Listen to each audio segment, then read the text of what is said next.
After waiting for nearly 60 years, a local survivor of the Florida-run Dozier Reform School has finally been paid for what he had to endure. Action News Jack's Jake Stofan has been bringing you the story of Charles Dees since 2023. Dees spent 2 years at the infamous school. Jake joins us live on the South Bank. And Jake, you talked with Dees about how much this means to him. Well, I'm not sure who was more excited when we found out that check had finally come in the mail, him or me. From speaking with him when the compensation bill was first filed, when it was finally passed, and then helping him through the application process, we've been checking in with Charles all throughout this journey. And now finally with that check in hand, he says he's eager to help out his family members who have helped him throughout his life. A dark stain on Florida's history, the Dozier School for Boys in Marianna. The state-run reform school operated for more than a century before it was finally shut down after decades of accounts of physical and sexual abuse from the boys who were sent there. They went through pure hell. I know I did. Jacksonville resident Charles Dees Jr. spent 2 years at Dozier, an experience that had a profound impact on his life. I wasn't a bad kid at all.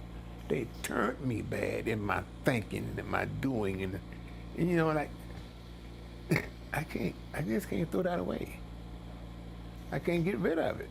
After covering Charles's story for nearly 3 years, I got a text from him on July 5th. His check from the state had finally come. Charles is among more than 900 survivors who qualified to receive an equal share of the $20 million compensation fund passed last year. Finally, they doing something for me. After all of these years, you know, they finally say, okay, here, I'm sorry. On his way to deposit the check, Charles suffered a medical episode and had to spend 3 days in the hospital. He's feeling better now, but it serves as a reminder of just how long it took the state to attempt to make amends with the Dozier survivors. You got people that was waiting on their check and they died.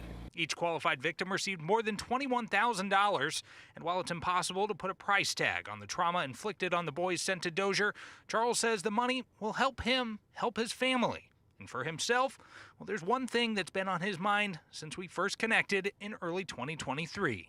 Hopefully I can go and get me a nice steak. There you go. And enjoy myself.